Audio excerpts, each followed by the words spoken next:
Yeah, Eric, let's turn now to Robert James, a witness who was on lockdown. Robert, thank you for joining us via phone. Tell us what you experienced earlier today. And where is this? Hi. I was in the Rockefeller basement of the library. I was sitting with my friend Cooper Herman about like 4 p.m. I kind of got a notification that from my friend that there was a shooter on campus before the university alerted us.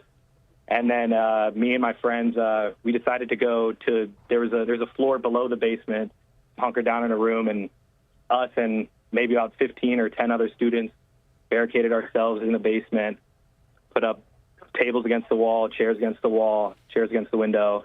And we were there for a while. And then now, after we've probably been here for, 5 hours, and we've been escorted upstairs, and there are hundreds of students in the library still waiting. Robert, how were you alerted that there was an active shooter on campus? Were you able to hear anything, or did you have an alert on your phone? What transpired? Yeah, so I first heard from my friends. He texted me and my friends' group chat, and then we were sent an email and a text by the school, the university itself, and we also heard just police sirens all around. But I didn't hear any gunshots personally. I think I'm in the Rockefeller Library, which is far away from where the original shooting occurred.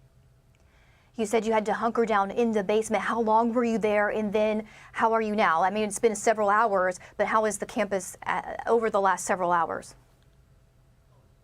Yeah, it seems that most of the students here in the library were a little shook, but at this point we've just been waiting.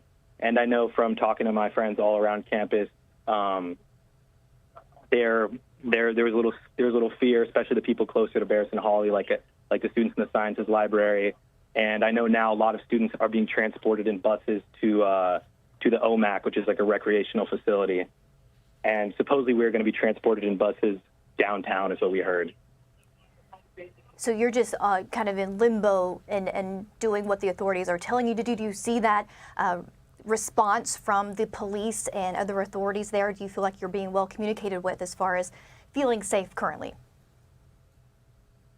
Yeah, so we feel, we're kind of just in limbo, like you said. The authorities seem to be doing a decent job, at least from within the building. I don't know what's happening outside, but yeah, we're kind of safe and hoping for food and other resources eventually, and being transported out of here. For those of us not really familiar with Brown University campus, you said kind of where you're located compared to where the shooting happened. Tell us about what is happening on campus. It's a Saturday afternoon. It's almost Christmas time. It's finals time, right? What's happening there on campus when this transpired? Yeah, so I would say the majority of students are still here on campus. I know some have left, but the majority of us still have exams and papers due. And yeah, basically everyone's just studying. The libraries are extremely packed. I know the shooters seem to know what they were doing by going into Barrison Hawley during this time, because there were a lot of students in there. And I heard that it was during an econ review session for an exam that is happening. And there were definitely a lot of students in there, because that's a big class. Probably 300, 400, 500 students in that class. Wow. Well, that's a very scary situation. Have you been contacted or interviewed by the police yet? No, I have not. Well, we've been contacted by the police because they escorted us upstairs within the library, but no interviews or anything, as far as I know. Right, but you're saying you're still there. You may be transported to a different area for your safety, so it may be a long evening for you. I want to thank you, Robert, for your time and giving us some insight on what it's like. We're so glad that you're safe, and your friends are as well. We really appreciate your time. Hey, Sean Hannity here. Hey, click here to subscribe to Fox News YouTube page and catch our hottest interviews and most compelling analysis. You will not get it anywhere else.